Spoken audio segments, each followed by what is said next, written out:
Fala galera, hoje é dia de jogar a história e hoje é dia de uma DLC, mas que é muito importante para a história geral da saga de Kratos. Hoje é dia de God of War Ragnarok Valhalla. O jogo foi lançado em 2023 para PlayStation 4 e PlayStation 5, e a versão que foi jogada aqui foi a do PlayStation 5 mesmo. Cronologicamente, God of War Ragnarok é o fim de toda a franquia, pelo menos até agora, mas a DLC vem para dar um encerramento mais definitivo, principalmente na trajetória pessoal de Kratos, e serve também como encerramento e celebração de toda a franquia. Eu já fiz vídeo de todos os jogos e até mesmo todos os quadrinhos de God of War, e até mesmo fiz um compilado com tudo isso. E caso você queira ver antes desse vídeo aqui, o link para o compilado tá aqui na descrição. E lembrando que o vídeo aqui é para focar na história do jogo, a história principal da DLC. Existem conversas paralelas durante o gameplay que explicam mais sobre a história de Mimir, Sigrun e trazem mais lembranças, mas são informações extras. E por mais que eu faça algumas menções aqui, essas informações não são o foco, já que a ideia aqui não é falar sobre o desenvolvimento, sobre segredos, easter eggs, sobre assuntos técnicos ou de gameplay, sem nada muito extra. E as cenas do game são mais para ilustrar mesmo. Com tudo isso esclarecido então, se inscreve no canal se você ainda não é inscrito e ativa o sininho das notificações, já deixa seu like para não esquecer depois e me segue nas redes sociais. E agora sim, vamos pra história, senta aí.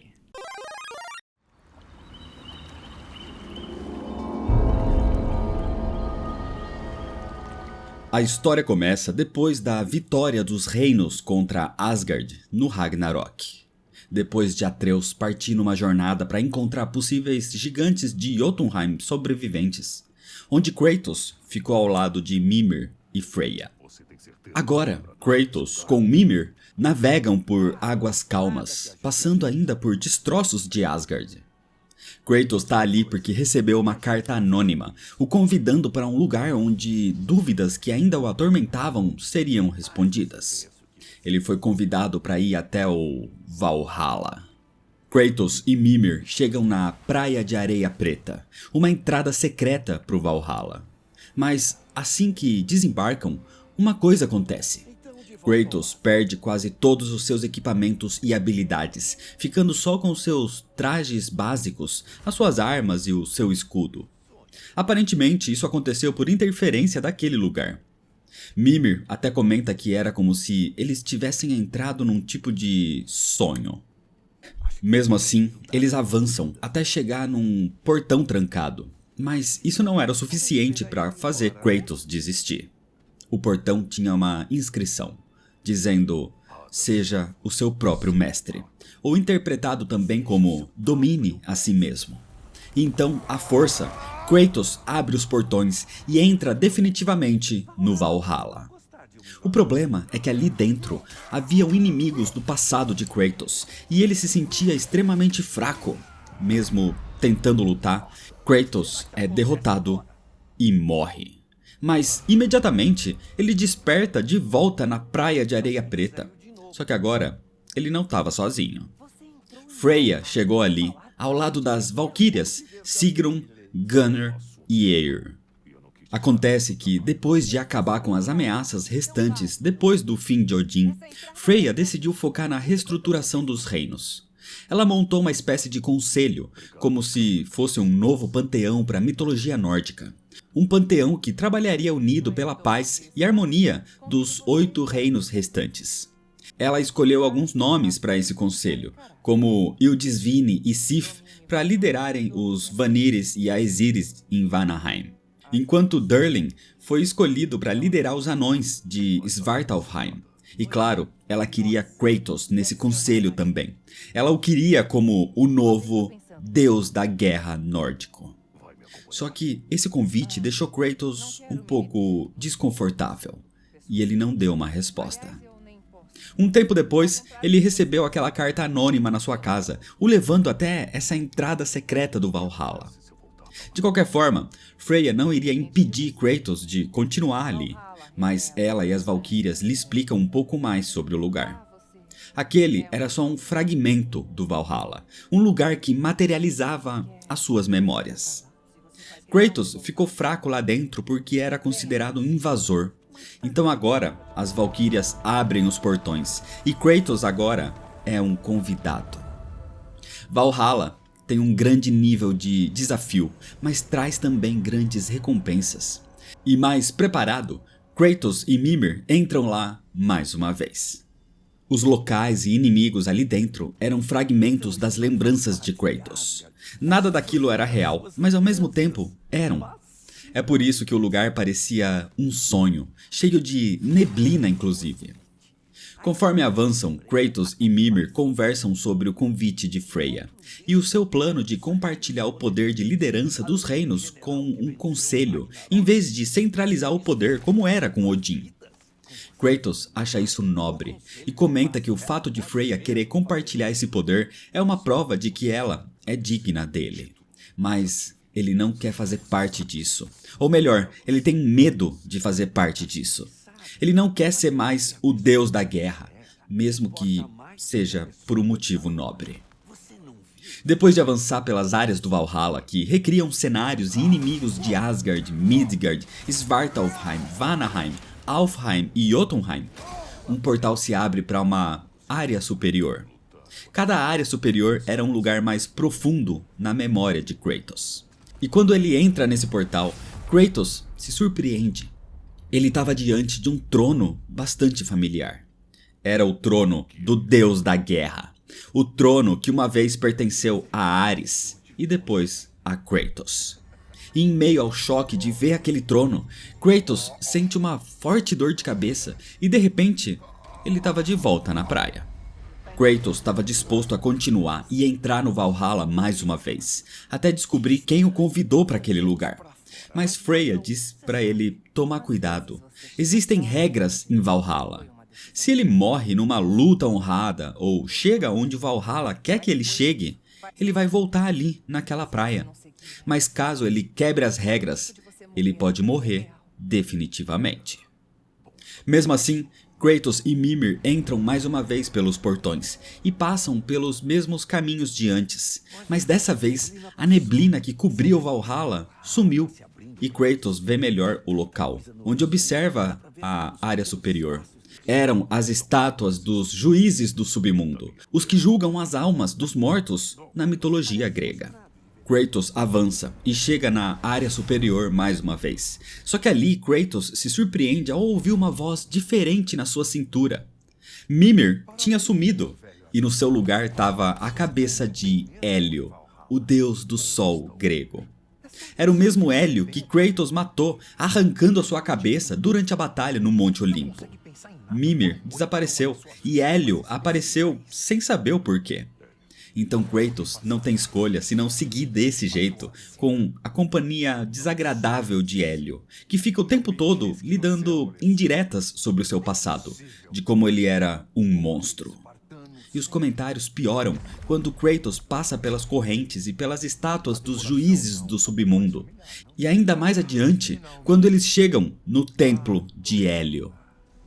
Kratos tinha chegado nas profundezas da sua mente. Kratos tinha chegado na Grécia.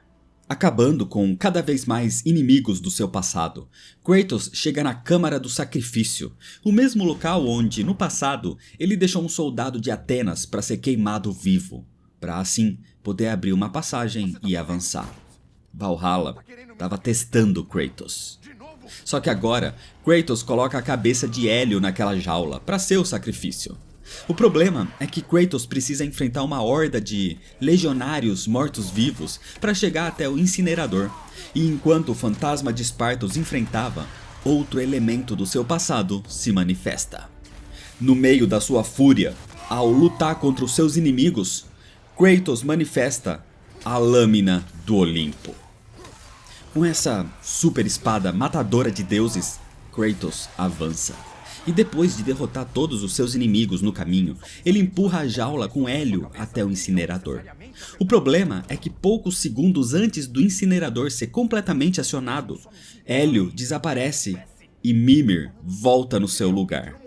Vendo que o seu amigo estava no incinerador agora, Kratos tenta parar o processo, mas era tarde demais para desligar a máquina.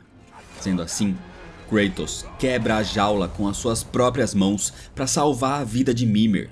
O problema é que, ao fazer isso, Kratos quebrou as regras do Valhalla. E como resultado, Kratos e Mimir são jogados num eterno vazio para sua morte. Eles iriam morrer definitivamente dessa vez, mas nesse momento a salvação surge. Era Sigrun que voa e os resgata. Só que ela própria estava em chamas por burlar também as regras do Valhalla para salvar a vida dos dois. Mesmo assim, ela abre um portal e sai dali levando Kratos e Mimir até a praia em segurança. O problema é que, por causa disso, o Valhalla praticamente baniu Sigrun, o que significa que ela não pode entrar de novo, nem se ela quiser.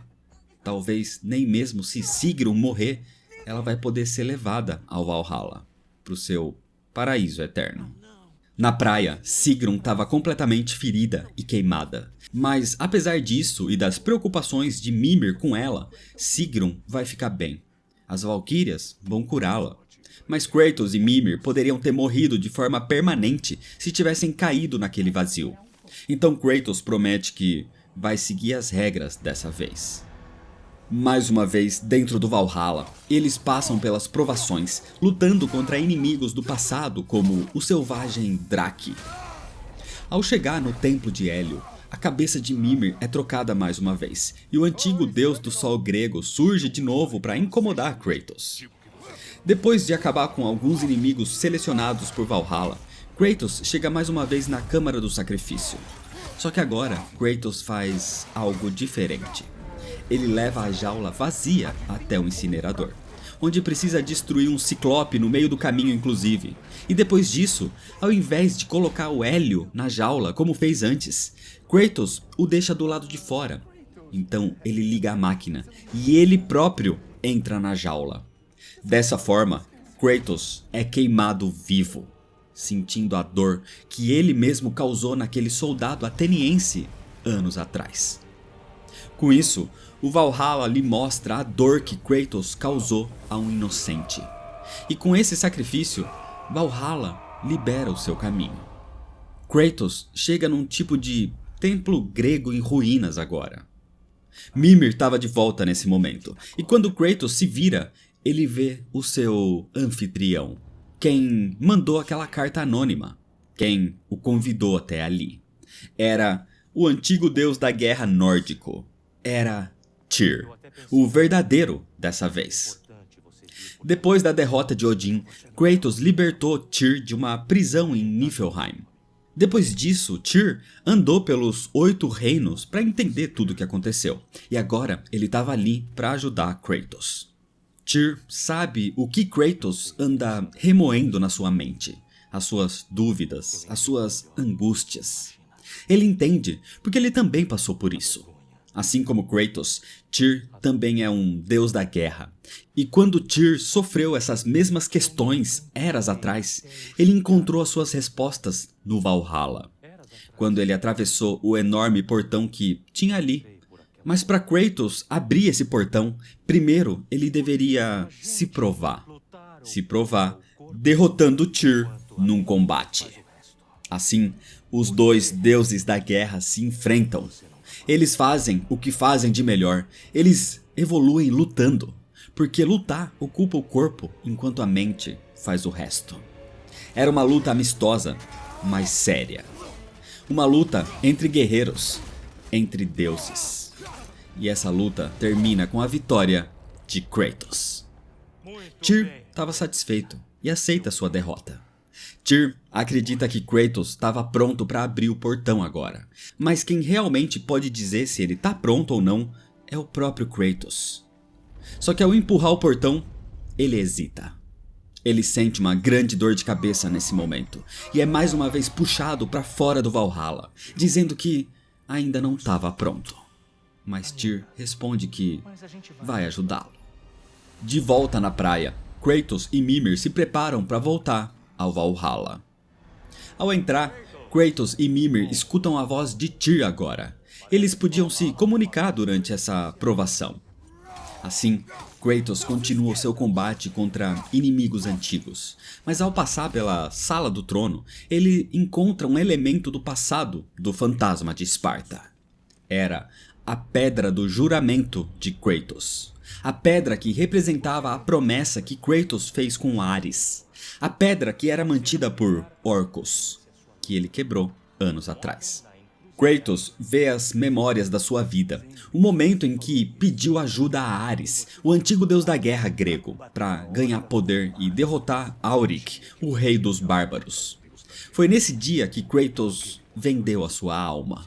Enquanto avança, Kratos pergunta por que Tyr não aceita voltar a ser o deus da guerra nórdico no conselho de Freya. E Tyr responde que ele próprio deseja que Kratos ocupe o seu antigo cargo, porque para os mortais, Tyr é um deus antigo e esquecido. E Kratos agora era um herói. O herói que o salvou do Ragnarok. Kratos chega mais uma vez nas áreas superiores do Valhalla, na parte grega, onde Hélio volta no lugar de Mimir mais uma vez. E quando Kratos chega na área com as correntes das estátuas dos juízes, Kratos encontra de novo a Pedra do Juramento, o símbolo da sua vergonha. E ao tocá-la, os olhos de uma das estátuas dos juízes brilham. Kratos estava sendo julgado por isso. Ele segue passando pelas provações e volta até o templo grego, onde encontra Tyr. Com Mimir de volta também, Kratos luta contra Tyr pela segunda vez. Só que agora, o antigo deus da guerra nórdico usava a sua armadura de combate e uma arma diferente. Era uma Macuarrútil, uma clava de origem asteca. Dessa forma, Kratos e Tyr lutam mais uma vez, e mesmo assim, Kratos o supera. Tyr acredita que Kratos conseguiu se compreender melhor agora. E com isso, um recipiente onde são vistas as lembranças de Kratos surge.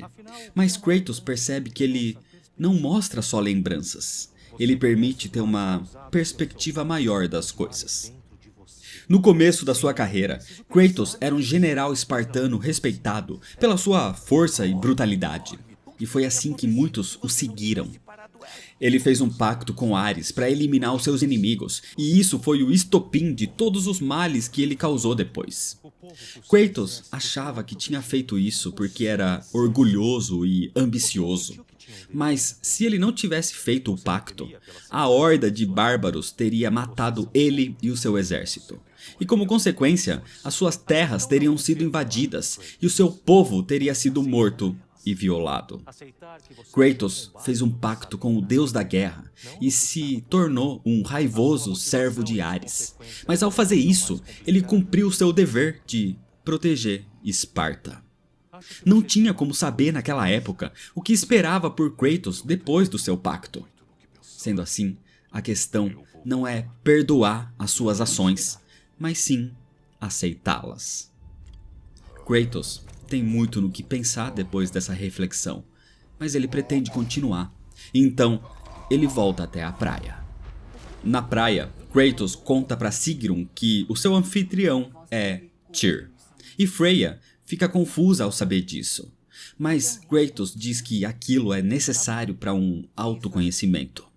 Então, se isso vai ajudá-lo, Freya lhe deseja boa sorte. Kratos e Mimir voltam ao Valhalla mais uma vez, e ao passar pela Sala do Trono, o que surge agora é o escudo de Hélio. Kratos matou o antigo deus do sol grego, o decapitando para usar os seus poderes contra Zeus. Na época, Kratos não acreditava que tinha escolha senão seguir com a sua vingança. É aí que Hélio se manifesta mais uma vez e diz que Kratos poderia simplesmente ter escolhido não matá-lo. Fora que, ao matar Hélio, Kratos condenou o povo da Grécia a viver sem a luz do sol. E dessa forma, colheitas morreram e muitos passaram fome. Kratos se culpava por isso. Kratos já conhecia Hélio antes de matá-lo. Ele era tão insuportável como qualquer outro deus, mas a sua morte não lhe trouxe nenhuma satisfação. Kratos se lembra de quando o deus do sol foi capturado por Morpheus. Quando isso aconteceu, as terras foram tomadas pela escuridão. O sol só voltou quando Hélio foi resgatado pelo próprio Kratos. Sendo assim, ele sabia exatamente o que iria acontecer ao matá-lo. Kratos avança, derrotando manifestações dos seus antigos inimigos, que ficaram marcados na sua memória. Inimigos como os filhos de Thor, Molde e Magni.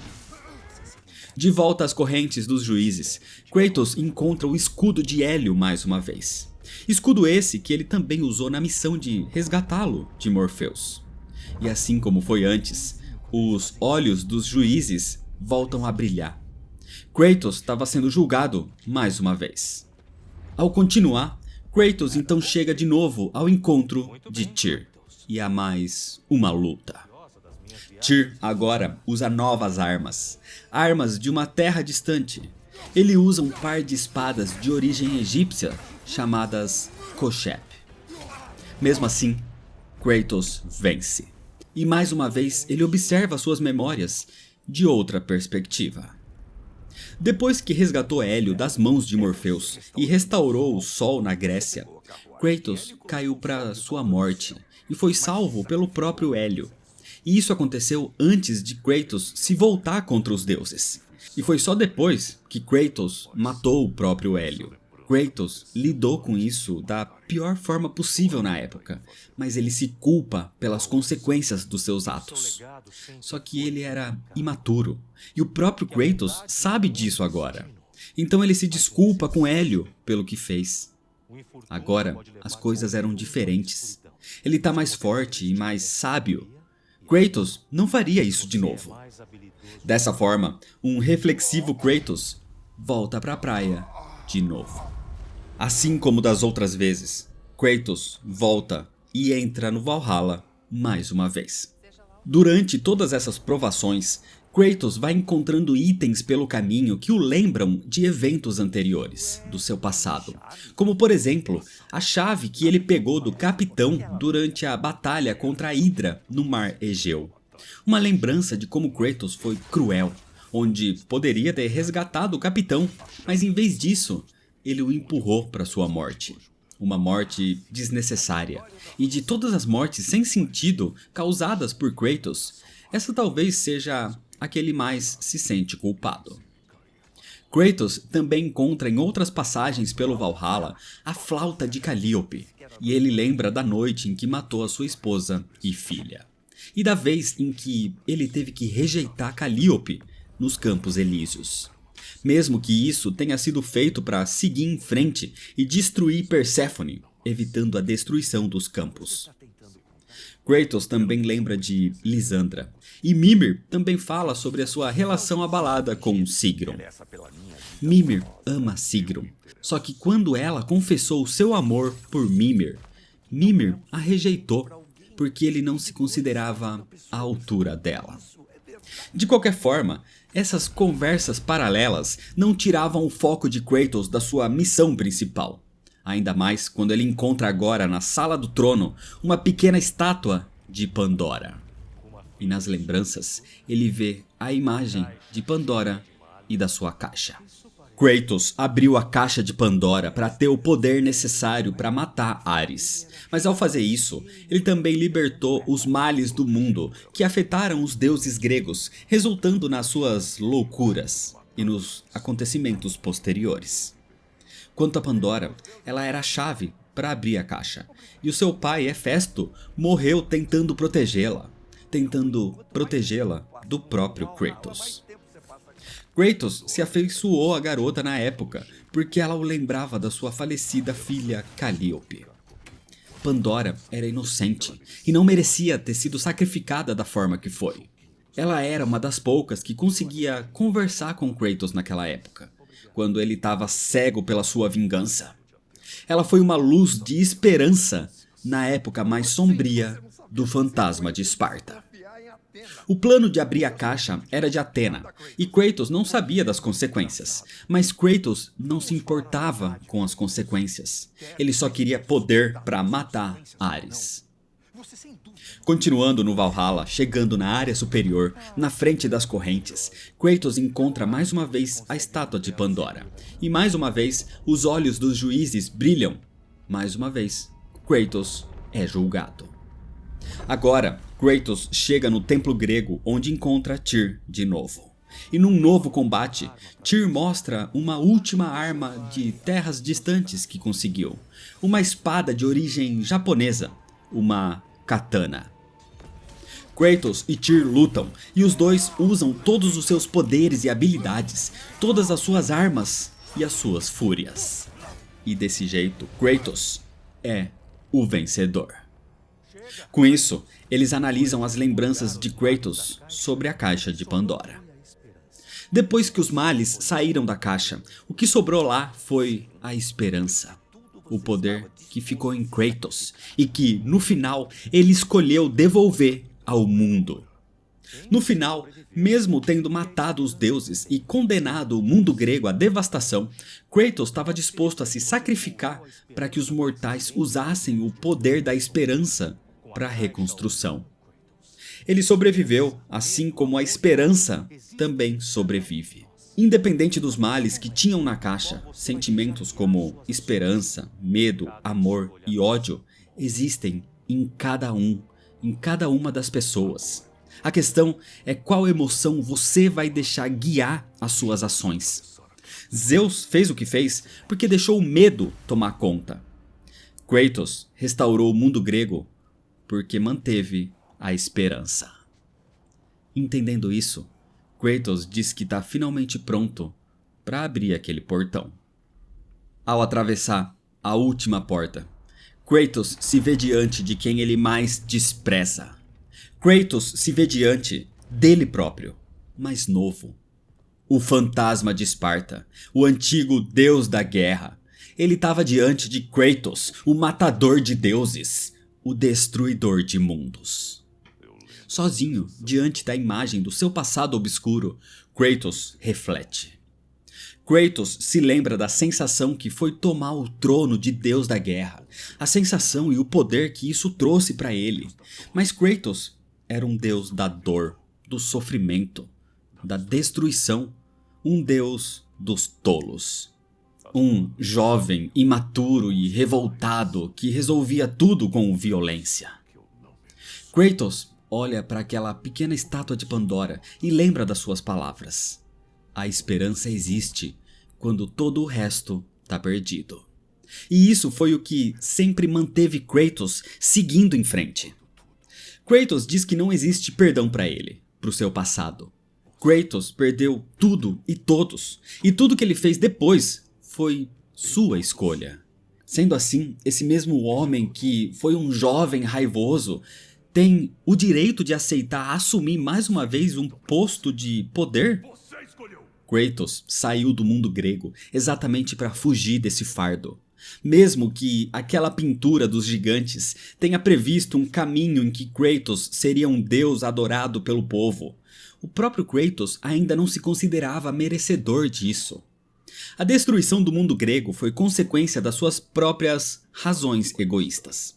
E Kratos tinha medo de se tornar novamente um deus da guerra e assim se colocar de volta num caminho de destruição.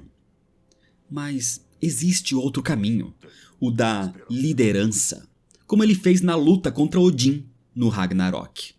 Mas e se Kratos perder tudo e todos como aconteceu antes? Algo dentro dele ainda vai sobrar para ele não voltar a se tornar o que era no passado? Kratos não sabe a resposta. Mas ele tem esperança. Esperança de ter se tornado alguém melhor.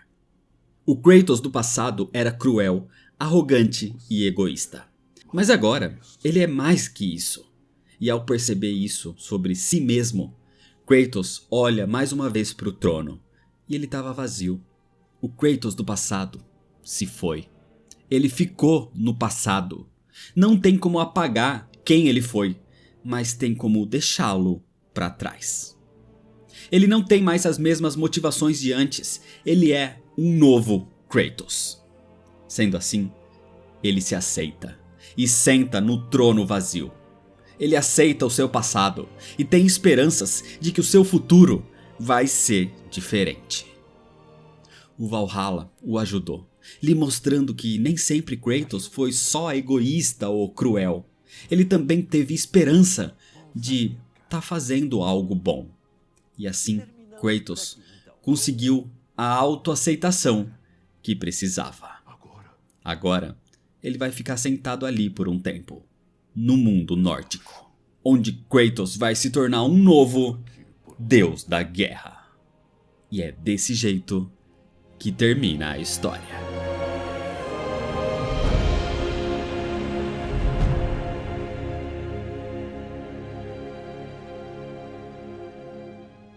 Então é isso, Valhalla é uma DLC gratuita de God of War Ragnarok, que dá um encerramento para a saga bastante satisfatório na minha opinião.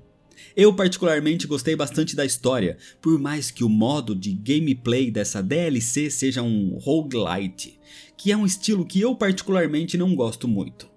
Mas de qualquer forma, se você ainda não é inscrito, se inscreve no canal para não perder outras histórias. Deixa seu like se você gostou, me segue nas redes sociais para ficar por dentro das novidades e compartilha esse vídeo com seus amigos.